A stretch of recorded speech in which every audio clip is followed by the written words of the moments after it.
Bismillahirrahmanirrahim. Assalamualaikum warahmatullahi wabarakatuh. Bismillah, alhamdulillah, salatu wassalamu ala rasulillah wa ala alihi wa sahbihi wa mawalah, amma ba'du. Alhamdulillah, pada kesempatan yang berbahagia ini kita bertemu dalam keadaan yang sehat dan kita akan menjelaskan atau mendiskusikan sebuah tema penting dalam kajian akademik, di mana setiap dunia akademik pasti menemukan tema-tema ini. Bahkan ini sudah menjadi sebuah batang tubuh keilmuan, disebut dengan research methodology. Nah, batang tubuh keilmuan ini menjadikan sebuah ilmu tersendiri. Sehingga ketika berbicara tentang mata kuliah ini, metodologi penelitian, kita akan mendapatkan kebingungan antara istilah metodologi dengan metode. Nah, metodologi karena ini menjadi sebuah ilmu, sehingga metodologi itu lumah besar, yang mana komponen-komponennya terdiri dari ada yang disebut dengan paradigma atau approach atau pendekatan.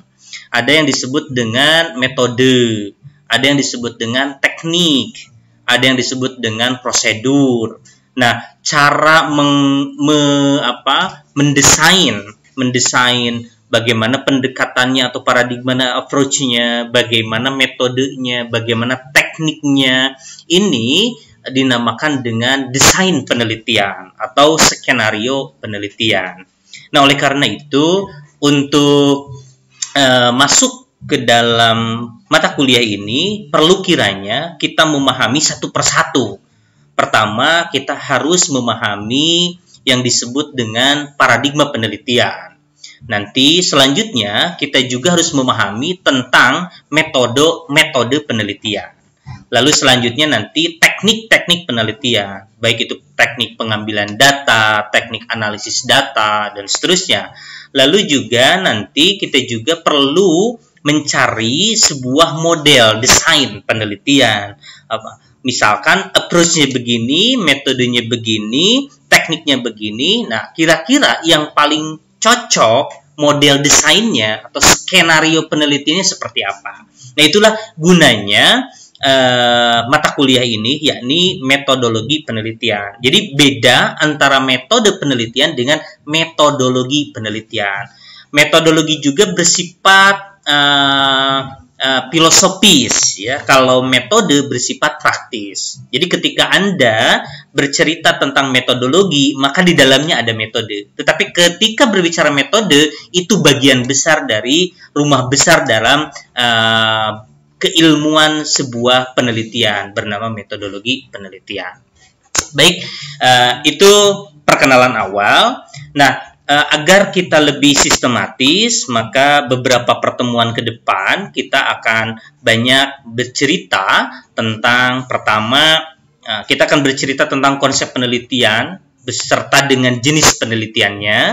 Lalu nanti kita akan berbicara tentang konsep dasar, jenis-jenis data. Ini penting, jenis-jenis data, karena kita banyak sekali agak sedikit kurang tepat mengatakan bahwa penelitian itu hanya kualitatif dan kuantitatif. Padahal kualitatif dan kuantitatif sebetulnya itu lebih diarahkan kepada data. Jenis datanya apakah ini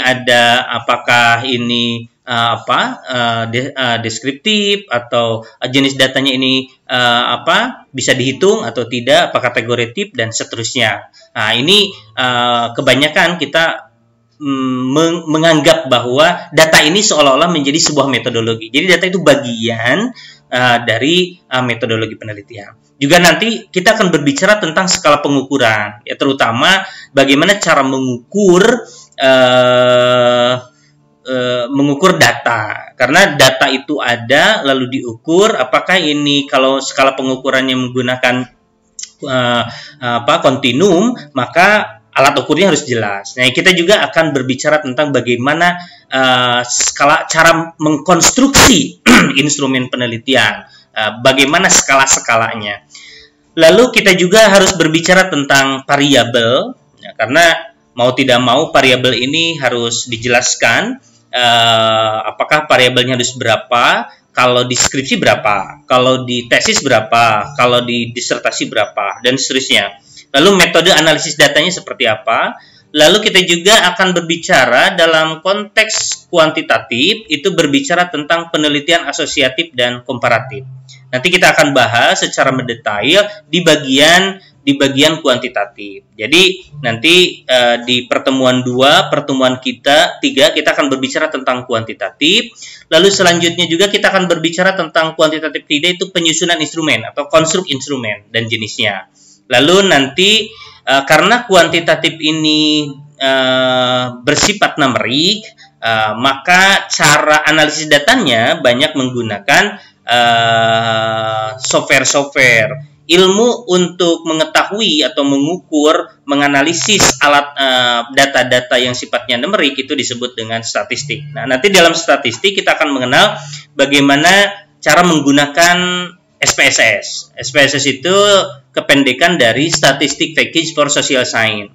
Misal Anda adalah mahasiswa manajemen pendidikan, ini penting untuk memahami tentang SPSS. SPSS bukan hanya digunakan untuk menghitung statistik saja, untuk menggunakan hanya kepentingan penelitian saja, tetapi SPSS bisa digunakan untuk cara menguji alat evaluasi dan seterusnya. Kita juga nanti akan berbicara tentang uji validitas, reliabilitas, lalu aplikasi statistik untuk deskriptif bagaimana, lalu statistik deskriptif itu biasanya analisis korelasional, ya, analisis korelasional dengan menggunakan uji T atau t-test, ya, uji t-test. Nah, nanti juga di sini ada kepanjangannya juga, nanti di uji t-test juga, nanti di statistik 3 kita akan berbicara tentang statistik multiple correlation dan regression, ya. Nanti korelasi yang multiple kita uji nanti dengan menggunakan regresi.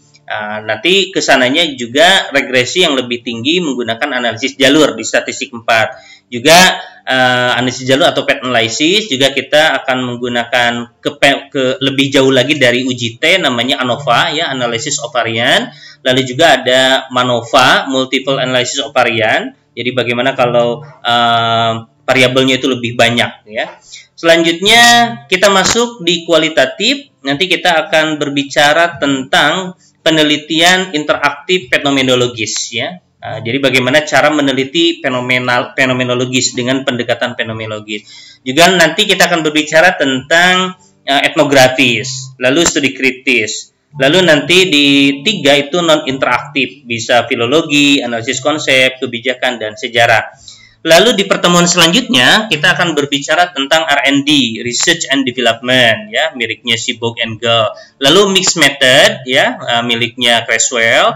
Lalu VAR, ya, Participatory Action Research. Di dalam PAR juga bisa PTK, penelitian tindakan kelas, juga pendidikan tindakan sekolah, penelitian tindakan sekolah atau PTS atau School Action Research. Kalau PTK itu Classroom Action Research, CAR.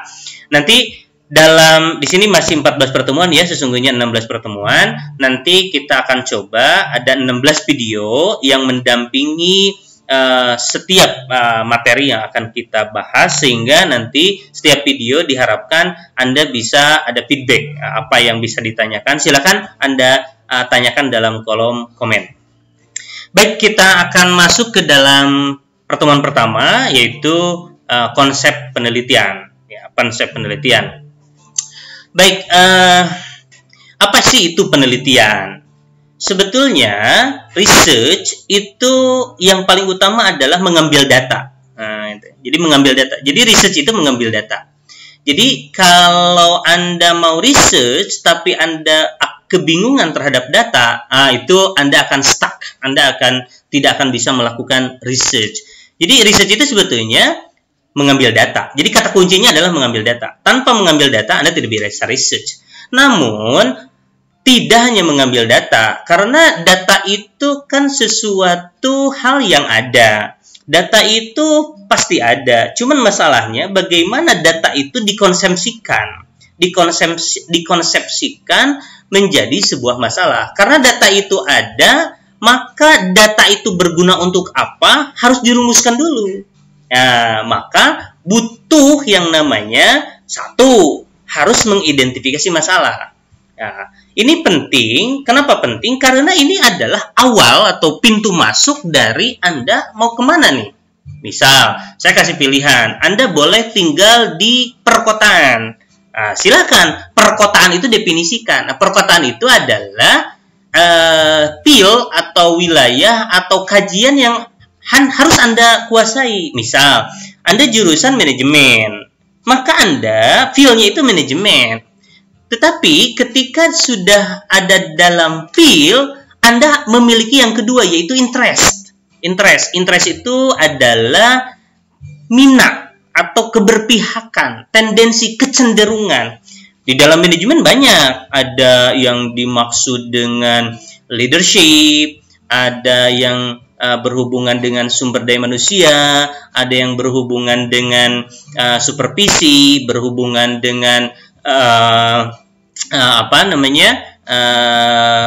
berhubungan dengan perencanaan dan seterusnya. Ya, artinya ketika Anda field-nya manajemen, interest Anda apa? Anda harus fokus dalam satu interest. Nah, di dalam interest itu baru akan Anda menemukan masalah. Cuman masalahnya itu banyak. Ya, maka sebuah penelitian tidak bisa itu ngarau ku siku, tidak bisa mengambil seluruh masalah-masalah penelitian. Tapi itu harus diketahui ketika Anda misalkan interest dalam kepemimpinan. Oh, kepemimpinan itu sangat luas sekali. Anda lebih fokus lagi kepemimpinan di pesantren. Oke. Tetapi di dalam kepemimpinan pesantren Anda harus mengidentifikasi dulu kira-kira masalah-masalah yang ada dalam kepemimpinan pesantren apa saja. Misal adanya genetik, ya, adanya masalah ekonomi, ada masalahnya networking, dan seterusnya. Anda tuliskan masalah itu sehingga Anda mendapatkan kira-kira dari masalah ini, dari masalah ini, masalah apa yang kira-kira Anda bisa kuasai atau Anda lakukan. Karena penelitian yang bagus adalah penelitian yang selesai, ya. Tesis yang bagus adalah tesis yang selesai. Skripsi yang bagus adalah skripsi yang selesai. Maka Anda harus gunakan istilahnya SMART. S-M-A-R-T. Nah, ya, apa itu SMART? Jadi kalau Anda kalau Anda ingin meneliti, Anda harus pandai-pandai untuk mencari masalah. Kita akan bahas nanti SMART, ya, di lain waktu gitu, ya. Nanti akan saya share tulisan saya tentang dengan SMART di grup, ya, di grup. Jadi Anda penting membatasi masalah. Jadi masalahnya jangan kemana-mana. Anda harus sesuai dengan field prodi Anda. Anda jurusan bahasa Arab. Anda harus membatasi diri. Bahasa Arab itu banyak. Apakah Anda mau berbicara tentang bahasa Arabnya atau pendidikan bahasa Arabnya? Nah, ini sesuatu yang berbeda. Sesuatu yang berbeda. Maka Anda feel-nya apa? Pendidikan bahasa Arab. Oke. Interest-nya di mana? Oh, saya dalam pembelajaran istima. Nah, berarti Anda harus mengambil salah satu interest Anda di dalam istima. Nah, baru di dalam istima itu Anda identifikasi, cari masalah-masalah yang berhubungan dengan istima. Lalu selanjutnya, Anda harus melakukan studi kepustakaan. Nah, ini penting karena apa? Banyak peneliti suka mengatakan, ini belum diteliti. Nah, ini belum diteliti, apa Anda belum membaca? Atau Anda belum menemukan? Beda. Kalau belum diteliti, itu adalah sesuatu yang belum dilakukan oleh orang lain. Bisa jadi dan bisa dipastikan Anda itu belum ada, tetapi Anda belum baca, ya, belum baca, bukan belum baca lah, ya, gitu. Jadi kalau bisa Anda itu memang harus ketika interest di sana, Anda harus cari seluruh kepustakaan yang berhubungan dengan masalah yang Anda batasi tadi, masalah yang Anda pilih sehingga apa? Karena kita itu research. Research itu terdiri dari dua kata. Re, itu kembali. Search itu mengkaji atau mencari. Jadi kalau research itu mencari kembali, artinya sudah ditemukan, artinya sudah dituliskan, tetapi Anda harus ditemukan kembali apa yang ada. Jadi di dalam studi kepustakaan itu sebetulnya Anda ingin menyamakan frekuensi dengan berbagai referensi yang sudah ada. jangan-jangan apa yang Anda teliti itu sudah dilakukan oleh orang lain. Atau jangan-jangan Anda merasa bahwa ini adalah hal yang baru. Ternyata itu tidak baru. Juga Anda harus memikirkan bahwa tema-tema penelitian atau topik-topik yang Anda ingin di dalam interest Anda, di dalam field Anda ambil itu harus sesuai dengan trennya, harus dengan trennya. Misal sekarang tren sedang apa nih di dunia pendidikan? Maka kalau bisa, karena penelitian Anda itu ingin dibaca oleh orang lain, maka Anda harus sesuai dengan kepustakaan. Nah, pustaka ini mempersiapkan atau memberikan sumber-sumber inspirasi bagi Anda, sehingga ketika Anda meneliti masalah yang Anda interest tadi di dalam sebuah field tadi, Anda akan temukan kira-kira yang paling cocok sesuai dengan tren, yang paling cocok sesuai dengan, kalau SMART itu ada realistik, harus realistik. Anda bisa nggak melakukannya? Jangan sampai ketika Anda tren, Anda ingin menelitinya begini, tapi kemampuan untuk meneliti Anda itu tidak bisa. Itu bunuh diri namanya. Jadi Anda tidak boleh bunuh diri dalam penelitian, ya. Lalu nanti setelah Anda menerima, membatasi masalah, lalu Anda cari kepustakaan yang berhubungan dengan masalah, Anda rumuskan hipotesis ini. Kalau penelitiannya nanti kuantitatif, ya. Nanti bagaimana cara merumuskannya. Lalu Anda ketika sudah ditentukan hipotesisnya, desainnya harus ditentukan, ya. Lalu metode penelitian harus ditentukan. Setelah itu Anda harus membuat alat ukur, namanya instrumen, ya. Setelah begitu Anda kumpulkan data. Nah, mengumpulkan data inilah yang disebut dengan research at practice, gitu ya. Penelitian dalam konteks prakteknya dalam mengumpulkan. Nanti setelah mengumpulkan data, Anda menganalisis data itu sendiri, lalu Anda menginterpretasikan, lalu Anda menyimpulkan, lalu Anda merekomendasikan. Inilah langkah-langkah penelitian, ya, langkah-langkah. Sebetulnya penelitian itu melekat dengan publikasi. Jadi ketika Anda merencanakan penelitian, melakukan penelitian, lalu Anda mempublikasikan penelitian. Tapi dalam konteks hari ini, dalam kesempatan ini, dalam video ini, Anda diajak untuk proses yang ketiga, yakni adalah melakukan penelitiannya, bukan mempublikasikannya. Beberapa waktu yang lalu, atau nanti videonya Anda bisa tonton terkait dengan bagaimana cara mempublikasikan. Nah, sekarang kita bagaimana cara melakukan penelitian.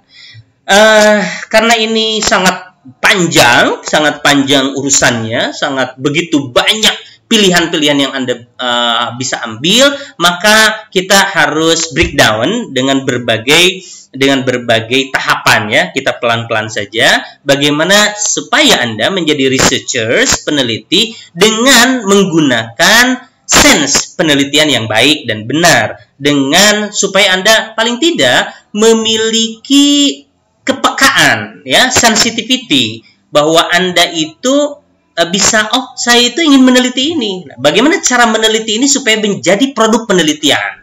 Nah, setelah menjadi produk penelitian, bagaimana cara mempublikasikan penelitian? Nah, gitu ya. Oke, lanjut. Sebelum ke sana, karena kita berbicara tentang konsep penelitian, kita harus paham dulu tentang jenis-jenis penelitian. Nah, penelitian itu ada yang disebut dengan paradigma penelitian atau pendekatan penelitian. Tentu saja karena ini adalah paradigma, mindset, ini sangat filosofis.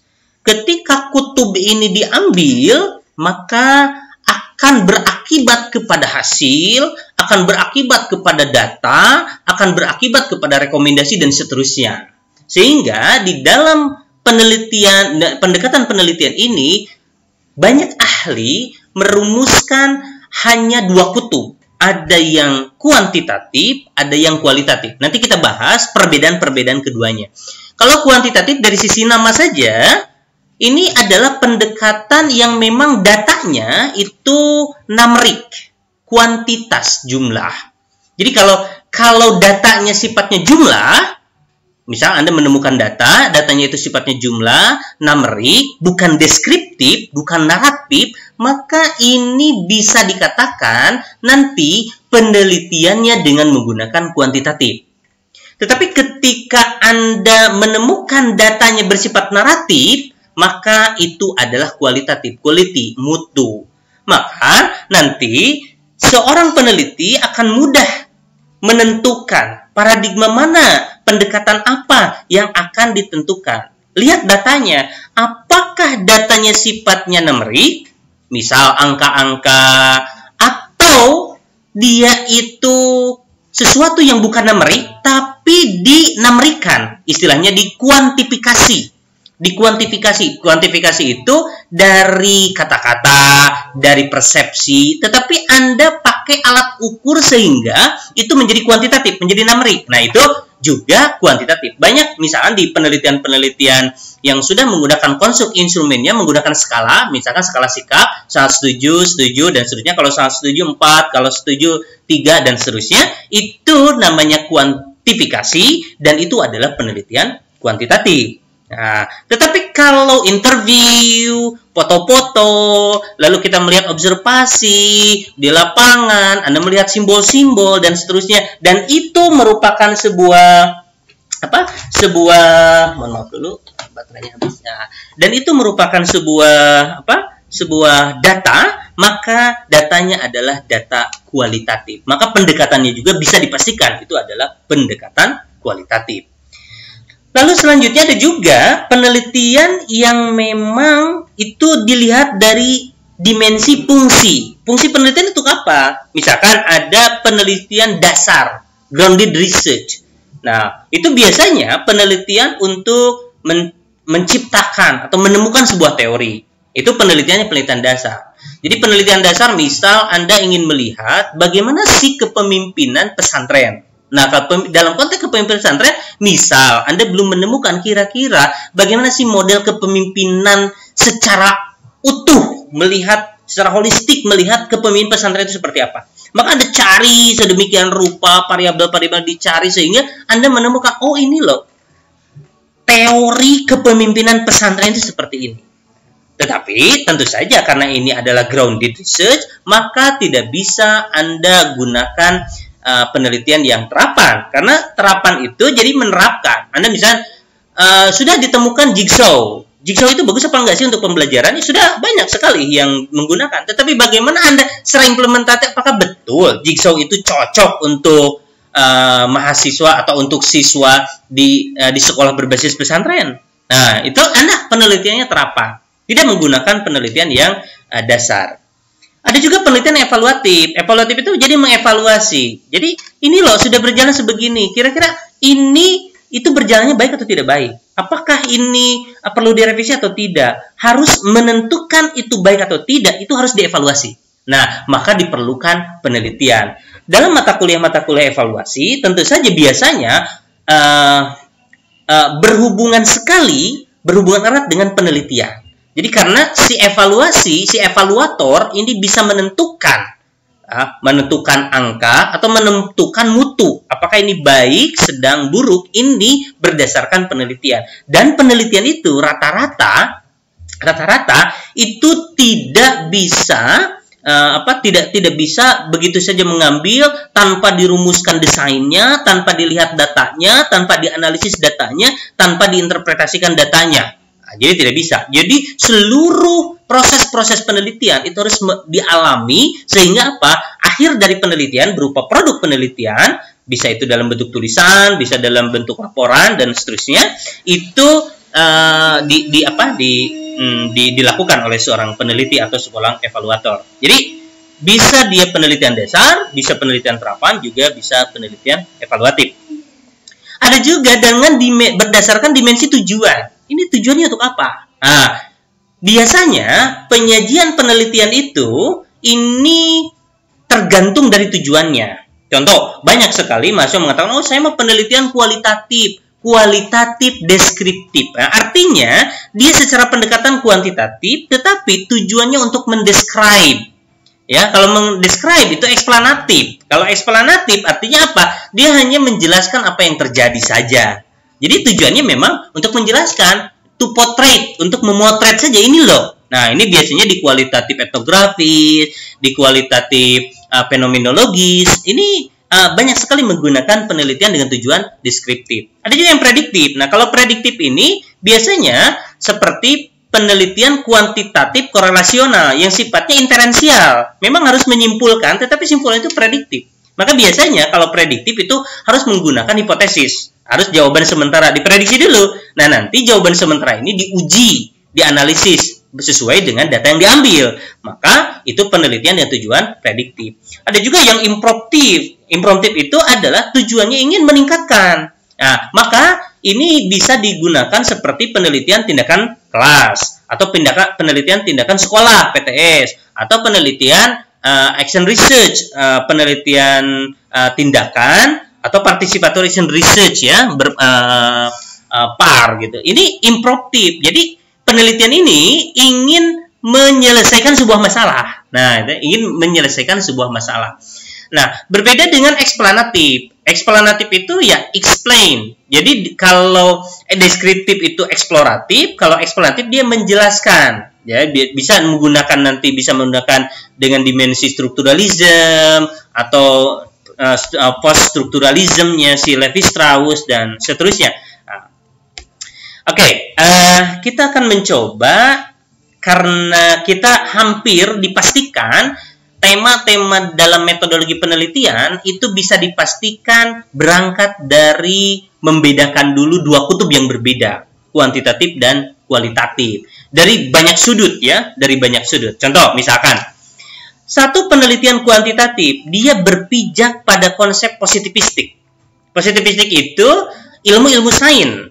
Metodenya metode sains atau metode ilmiah. Nah, jadi si kuantitatif itu sangat ilmiah. Nah, karena positivistik 2 kali 2 harus 4. Tidak bisa 2 kali 3 itu 10.000. Padahal di kualitatif, di yang naturalistik itu 2 kali 3 bisa 10.000. Kenapa? Karena 2 kali 3 dalam konteks naturalistik bisa saja itu adalah 2 kali 3 10.000 per lembar. Itu ukuran foto. Kalau nyetak foto 2 kali 3 ya harus dibayar 10.000. Ya, kalau positivistik tidak. Jadi memang sangat rigid. Kalau 2 kali 2 ya harus 4. Tidak boleh yang lain. 2 kali 3 harus 6. Kalau 2 kali 3 itu 10.000, itu tidak sesuai dengan ilmunya, sesuai dengan sains. Tetapi faktanya secara natural di dalam penelitian kualitatif itu tidak bisa. Karena ada sisi-sisi yang lain. Maka dalam konteks ini, kalau ini sangat objektif, kuantitatif itu. Kalau naturalistik itu sangat subjektif. Jadi bagaimana sudut pandangnya? Jadi kualitatif itu lebih general, lebih lebih mengakar, lebih mendalam, tetapi sangat subjektif. Maka orang-orang sains itu lebih memilih kuantitatif yang sangat objektif, orang-orang sosial itu lebih memilih yang naturalistik. Maka sebetulnya penelitian itu diawali atau mbahnya penelitian itu antropologi yang sangat kualitatif. Maka banyak sekali orang-orang sosial itu mengatakan bahwa penelitian yang baik itu adalah penelitian kualitatif. Seperti misalkan ada sebuah buku profesor ya dari UPI misalkan mengatakan bahwa pokoknya kualitatif, yang diterima itu kualitatif ya, karena orang bahasa beliau itu ya. Karena orang bahasa itu biasanya kualitatif. Walaupun bagaimana cara mengukur efektivitas dalam pendidikan bahasa, bagaimana mengukur ini keberhasilan, adakah beda dan seterusnya ya, tidak bisa naturalistik semuanya, harus juga positivistik. Jadi sah-sah saja sebetulnya. Jadi perbedaan ini bukan berarti kualitatif lebih tinggi lalu kuantitatif lebih rendah, tidak. Ini hanya kutub yang diambil, sebuah pilihan yang harus diambil. Mau tidak mau harus diambil. Seperti yang kedua itu kenyataannya berdimensi tunggal. Jadi kalau dalam kuantitatif itu tunggal, ya atau tidak, kan gitu. Misalkan seberapa besar apa kecil, kan gitu ya. Adakah pengaruh, ada apa enggak, tunggal. Jadi memang dijawabnya harus tunggal. Maka kuantitatif rata-rata biasanya selalu menggunakan hipotesis. Kenapa menggunakan hipotesis? Jawaban sementara, karena jawaban sementara itu mudah ditebak. Maka dalam kuantitatif rata-rata pertanyaannya itu jarang menggunakan istilah kualitatif seperti bagaimana itu sulit. Kenapa sulit itu dijawab? Tapi apakah terdapat? Oh iya, terdapat. Ya, seberapa pengaruhnya? Oh iya, besar, kecil. Ya, seberapa besar determinasi X terhadap Y? Oh, determinasinya di bawah 30, di atas 30. Kan lebih mudah karena sifatnya tunggal dan juga terbatas. Terbatas itu tergantung dari dari desain penelitian dan konstruk instrumen yang dibuat, ya. Lalu fix. Maka ketika penelitian kuantitatif tidak bisa kita penelitian dulu baru menentukan alat ukurnya atau menentukan masalahnya. Beda, ya. Seperti saya misal meneliti dulu itu menggunakan kuantitatif ketika ingin meneliti kesiapan guru di Australia.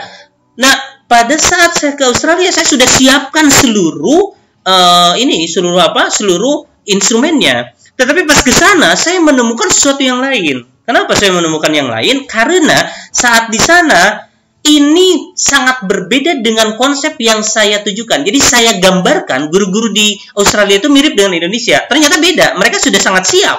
Jadi tidak usah lagi saya teliti secara kuantitatif. Maka saya pindah dari kuantitatif menjadi kualitatif. Kenapa? Satu, berdimensi jamak. Jadi banyak sekali dimensi-dimensinya. Tidak bisa misalkan saya ingin meneliti ini lalu sampai ke sana kekeh gitu ya, ingin meneliti ini tidak. Bahkan bisa jadi pertanyaan penelitian dalam kualitatif itu bisa dirumuskan ketika menemukan di lapangan. Bahkan masalah pun ketika sudah di lapangan.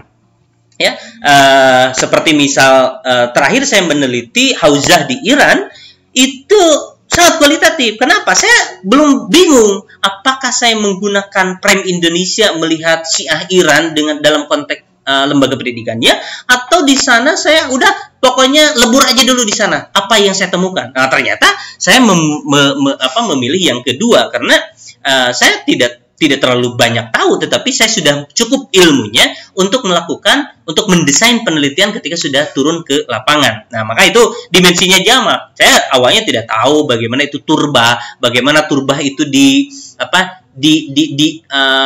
dipersepsikan sebagai sebuah nilai dan seterusnya. Banyak sekali nilai-nilai yang memang saya dapatkan dari hasil penelitian kualitatif itu. Bahkan bisa jadi itu dengan menjadi topik-topik yang penelitian yang lebih banyak begitu ya. Kesatuan utuh. Jadi satu kesatuan utuh tidak bisa lepas gitu. Nah, kalau yang kuantitatif itu bisa dilepas-lepas variabel. Misal variabelnya ada 10, udah saya bawa aja variabelnya hanya 3. Nah, tidak bisa. Karena harus utuh, holistik gitu ya. Lalu harus berubah-ubah dia itu, berubah-ubah dan terbuka ya. Ketika saya merencanakannya begini ketika proposal, tetapi ketika di tengah jalan dia itu ada semacam perubahan, udah saya bisa dirubah, bisa. Judulnya juga bisa dirubah. Karena apa? Hasil dari penelitian kualitatif itu sebetulnya itu M-nya apa? Terakhirnya apa? Jadi tidak bisa, tidak rigid ya, tidak terbatas, tidak rigid, tidak kaku lah gitu ya, kualitatif itu. Selanjutnya, penelitian kuantitatif itu peneliti dan objek terlepas. Jadi tidak boleh si peneliti itu bagian dari dirinya, nggak boleh. Jadi harus terlepas. Jadi dia itu betul-betul sebagai kamera. Kalau memotret itu memotret. Kamera itu bukan bagian dari lingkungannya. Jadi tidak benar apabila ketika ditanya misal, kenapa penelitiannya di sana? Oh, karena saya mengajar di sana. Nggak bisa. Itu satu, tidak logis. Kedua, tidak akademis. Dan ketiga itu kalau menggunakan kuantitatif itu sangat tidak sesuai dengan dengan karakteristik penelitian kuantitatif. Jadi harus terlepas. Jadi si objeknya itu bukan subjeknya. Nah, jadi bukan tidak bisa ya, tidak bisa. Nah, karena apa? Karena alat ukurnya itu standar dan objektif. Kalau dirinya bagian darinya, maka akan menjadi subjektif.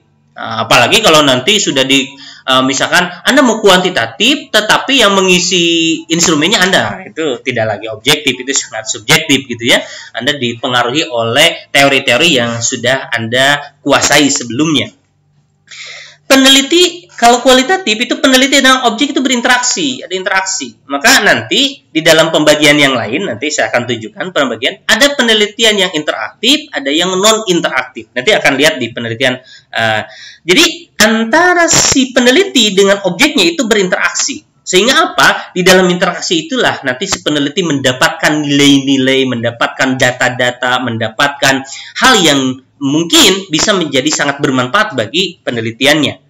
Penelitian itu harus di luar, ya, sekaligus di dalam. Jadi bagaimana Anda memandang masalah tadi sebagai orang luar, bagaimana sebagai di dalam. Jadi Anda bisa di dua-duanya. Bahkan misal Anda mau meneliti kualitatif, Tapi saya bagian darinya, boleh. Misalkan, kenapa sih pesantren itu banyak yang ambruk? Saya itu anak kiai misalkan. Oh, Anda merasakan bagaimana perjuangan kiai mendirikan pesantren, bagaimana ketika kiai itu wafat, lalu bagaimana memperjuangkan untuk bisa tumbuh lagi. Anda bisa bercerita banyak karena secara subjek Anda pelaku. Anda juga bisa merasakan, lalu Anda menuliskan hasil penelitian itu berdasarkan rasa. Tapi tetap Anda subjektivitasnya itu harus betul-betul harus betul-betul menggunakan desain penelitian yang baik, tidak hanya sebagai hanya sense saja gitu ya, hanya opini saja, tidak bisa.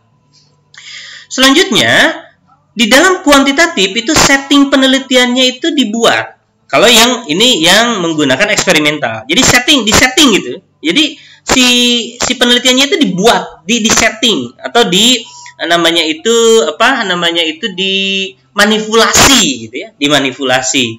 Nah, dia harus lepas dari tempat, harus lepas dari waktu gitu ya. Jadi si penelitiannya nggak bisa nanti nggak bisa misalkan ini Anda karena jadi si kuantitatif ini ya lepas dari tempat dan waktu. Jadi kalau bisa si tempatnya, si waktunya itu dibuang. Karena apa? Karena tujuan dari kuantitatif itu bukan tempatnya, bukan waktunya, tapi variabelnya. Contoh misalkan begini. Anda ingin mengetahui pengaruh kepemimpinan terhadap, nah ini ya, kepemimpinan terhadap kinerja. Anda tidak boleh menggunakan SMA X, tetapi Anda berfokus pada kepemimpinan dan berfokus pada variabel kinerja. Jadi kalau Anda menggunakan tempat, misalkan SMA X, maka akan menjadi judgment. Padahal kuantitatif ingin lepas dari tempat dan waktu. Karena yang dibutuhkan adalah pengujian variabel. Karena tujuan dari kuantitatif salah satunya menguji teori atau memperkuat teori dan seterusnya. Ya. Setting penelitian alamiah ke masyarakat. Nah, alamiah, jadi Anda tidak lagi settingnya dibuat-buat, tidak. Ya, tidak ada eksperimen di sini, ya. Nanti bisa alamiah itu bisa menggunakan survei dan seterusnya. Nah, terkait tempat dan waktu, jadi biasanya penelitian kualitatif itu sangat etnis, ya. Etnis, ada tempatnya, ada waktunya. Antara tempat A dengan B itu pasti beda. Waktu antara waktu satu dengan waktu yang dua itu berbeda. Jadi nanti ini sangat terbatas dalam konteks apa? Ini penelitian ini ya ketika tempatnya di sini, waktunya ini. Jadi tidak bisa digeneralisir, tidak bisa diinferensialkan, bukan prediktif. Nah, karena ini banyaknya eksplanatif atau banyaknya deskriptif. Analisisnya menggunakan statistik. Nah, kalau nanti statistik ini bisa menggunakan ukuran-ukuran matematik gitu yang sudah dipelajari di S1 biasanya, atau mau menggunakan software yang sudah tersedia, misalkan SPSS ya, atau banyak lagi misalkan stat yang lain ya, aplikasi-aplikasi yang lain, tapi yang paling umum memang menggunakan SPSS karena mudah sebetulnya. Lalu selanjutnya, kualitatif itu analisisnya sangat subjektif, maka di sini tidak bisa penelitian kualitatif itu keluar dari perasaan, ilmu, kemampuan, dan pisau analisis dirinya. Sehingga apa? Penelitian kualitatif itu, kualitas penelitian ini ditentukan oleh kualitas peneliti itu sendiri. Nah, berbeda dengan penelitian kuantitatif, kualitasnya itu tidak ditentukan. Jadi Anda misalnya menemukan sebuah teori bahwa berpengaruh, ternyata jigsaw itu berpengaruh. Sudah selesai. Kualitasnya ya hanya menginterpretasikan, hanya merekomendasikan. Tetapi misal bagaimana cara mengimplementasikan jigsaw, apa saja yang terjadi di dalamnya, bagaimana responnya dan seterusnya Anda gambarkan secara eksploratif, lalu Anda narasikan menjadi begitu dalam, maka ini analisanya si peneliti akan membedakan dengan analisa yang lain. Mungkin kucingnya sama, tetapi mendeskripsikan kucing itu tergantung dari orang yang mendeskripsikannya. Jadi nggak bisa, si kucing ini, karena ini sama kucing, oke, sama saja isinya, nggak bisa. Nggak bisa, walaupun kucingnya yang sama, tetapi cara penyampaiannya itu tergantung dari subjek-subjek si peneliti. Sehingga analisisnya sangat subjektif. Walaupun bendanya sama, objeknya sama, bisa menjadi hasil penelitian yang berbeda. termasuk intuitif, menggunakan rasa, karsa, ya. Lalu rasional. Tidak hanya intuitif, tapi Anda harus rasional, dihubung-hubungkan antara A dengan B. Ini kenapa A dengan B? Nanti secara desainnya kan ada apa? Triangulasi dan seterusnya. Oke, selanjutnya hasil penelitiannya berupa inferensi. Inferensi itu memutuskan, menggeneralisir, memprediksi inferensial. Jadi harus ada akhirnya. Maka hipotesis itu dibuat untuk kuantitatif, harus ada inferensinya. Apa inferensinya? Diterima apa tidak? Nah, gitu ya. Harus ada generalisasi. Kalau diterima, berarti ini berlaku untuk umum. Karena yang ditentukan bukan tempat, bukan waktu, tetapi apa? Yang diutamakan adalah variabel. Ketika kepemimpinan berpengaruh terhadap kinerja guru, misal, maka secara generalisir, seluruh Indonesia, seluruh dunia, kepemimpinan itu berpengaruh. Cuman ini generalisir ini harus dibuktikan ulang. Maka peneliti-peneliti yang selanjutnya merekomendasikan. Kalau tidak percaya silakan teliti ulang. Nah gitu. Maka bisa digeneralisir. Berbeda dengan yang kualitatif. Dia prediktif, memprediksi. Oh berarti kalau ini diterima maka, nah ada kata maka itu memprediksi. Beda dengan yang kualitatif. Kalau kualitatif itu hasil penelitian berupa deskripsi, mendeskripsikan ya. Lalu menginterpretasikan secara tentatif situasional. Jadi diinterpretasikan itu sangat tentatif, bisa berubah-ubah. Situasional, tergantung dari subjek yang menginterpretasikan, tergantung objek yang dilihat, tergantung kemampuan panca indera sebagai alat untuk mencari data, tergantung dari pisau analisis. Apakah pisau analisis tajam atau tidak? Bisa jadi si analisisnya tidak tajam. Karena apa? Karena objek atau subjek penelitinya tidak menggunakan atau tidak memiliki ketajaman pisau analisis. Nah ini saran saya, ketika Anda memiliki ketajaman berpikir, Anda gunakan kualitatif. Tetapi ketika Anda meneliti, tetapi Anda tidak terlalu memiliki pisau analisis yang tajam, Anda gunakan kuantitatif. Ini sangat subjektif ya, menurut saya. Karena penelitian yang selesai adalah penelitian yang baik adalah penelitian yang selesai, maka Anda harus pikirkan apakah Anda memiliki pisau analisis yang cukup untuk kualitatif. Tapi kalau saya menggunakan kualitatif tapi hanya menggambarkan sangat sedikit sekali, nggak boleh.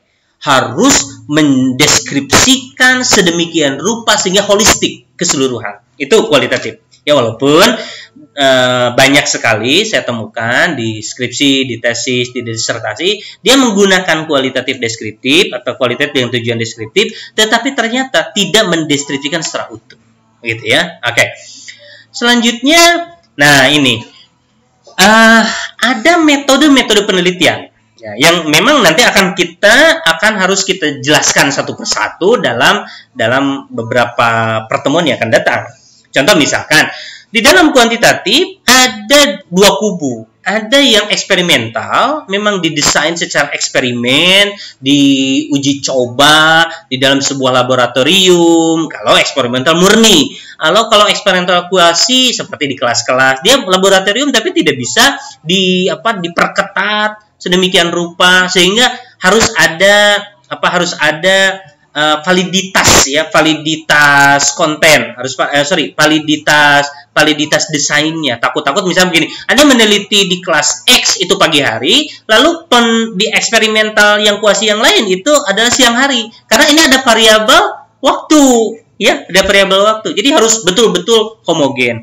Ada eksperimental lemah. Eksperimental lemah itu seperti eksperimennya yang tadi banyak sekali variabel-variabel yang diukur, Anda mengabaikan variabel-variabel itu. Atau subjek tunggal, seperti subjek tunggal, penelitiannya satu menggunakan pretest post-test itu eksperimental. Tetapi saya tidak menyarankan untuk tesis karena ini biasanya digunakan untuk skripsi, bolehlah untuk subjek tunggal. Ada juga yang kuantitatif non-eksperimental.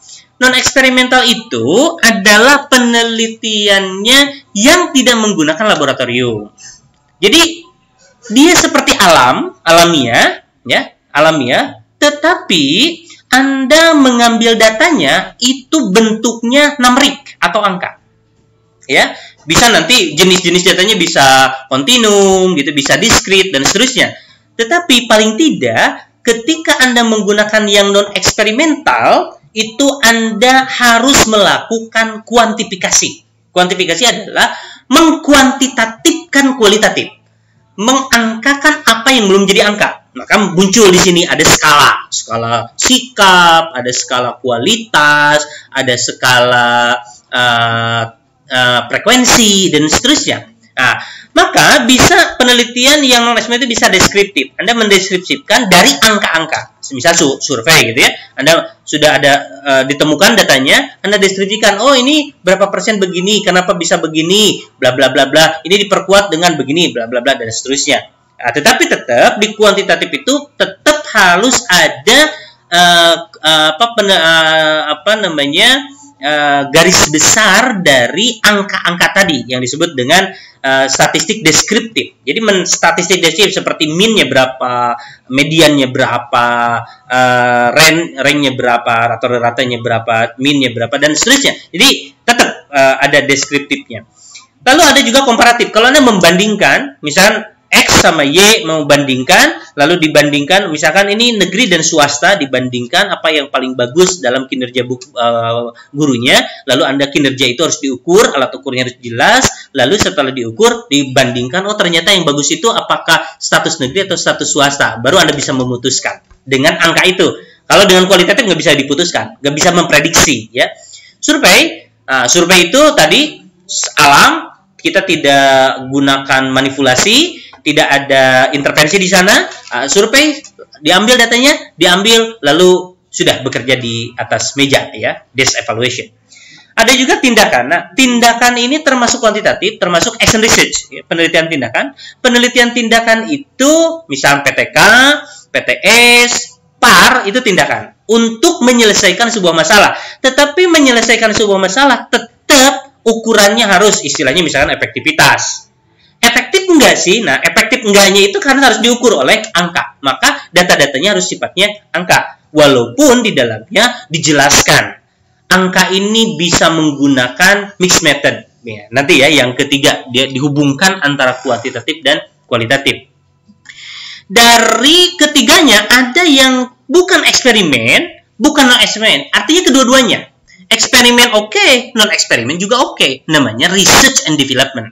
Atau penelitian pengembangan. Ada dua hal, ada penelitian dulu, lalu ada pengembangan. Nah, nanti R&D ada sesi khusus ya, berbicara tentang R&D. Bagaimana misalnya Boog and Gall melakukan 10 tahap, ya, dan seterusnya. Oke, kita lanjut ke yang kualitatif. Nah, kualitatif itu ada yang interaktif. Interaktif itu apa? Artinya si subjek, si peneliti dengan si objek, itu bunyi gitu. Itu interaktif, itu bisa berkomunikasi satu sama lain. Si objek mendapatkan mengeluarkan data, si subjek mendapatkan data. Si subjek juga bisa bertanya ulang, bisa mengtriangulasi, bisa beda dengan yang non interaktif. Kalau non interaktif itu si objek penelitiannya nggak bisa bunyi, hanya bisa menyampaikan informasi tapi tidak bisa dikonfirmasi. Nah, yang interaktif misalkan bisa etnografis, bisa historis. Etnografis itu etnis, grafis, etnis itu sesuatu etnis, satu hal, grafis itu menggambarkan. Jadi memang memotret sesuatu etnis gitu ya, sesuatu hal yang sifatnya etnik gitu ya. Lalu historis, kalau historis itu lebih kepada historis ya, perjalanan sejarah. Fenomenologis itu nanti bagaimana fenomena-fenomena yang terjadi. Studi kasus berarti Anda harus mencari menjadi sebuah kasus ini, maka Anda fokus ke kasus itu, jadi tidak melihat yang lain. Walaupun Anda di sebuah desa, di sebuah sekolah, di sebuah objek penelitian, tapi Anda fokus kepada sebuah kasus itu, tidak yang lain.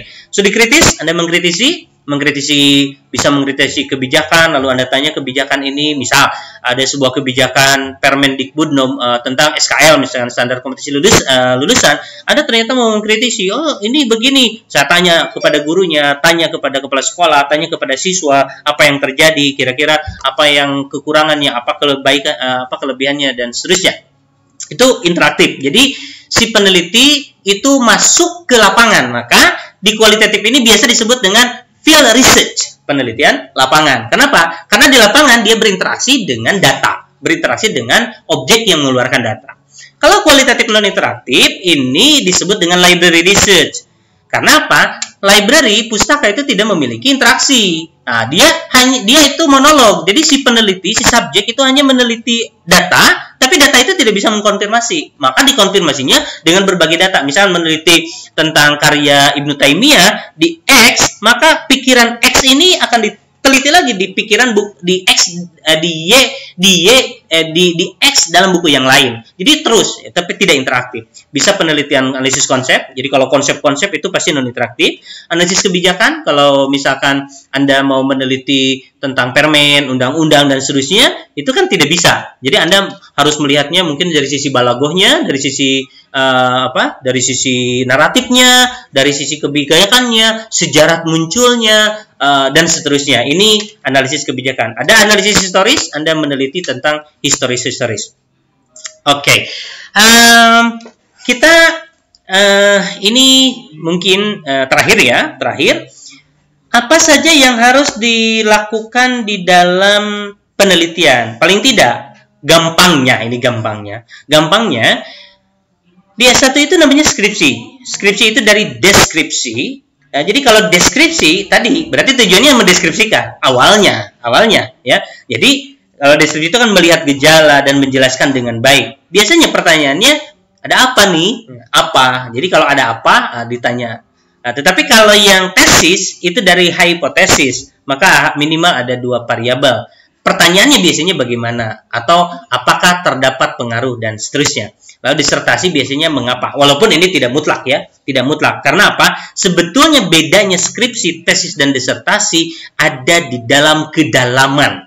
Jadi kata kuncinya kedalaman, bukan karena apa, bagaimana, mengapa, tetapi dalam konteks kedalaman membahas sebuah kasus.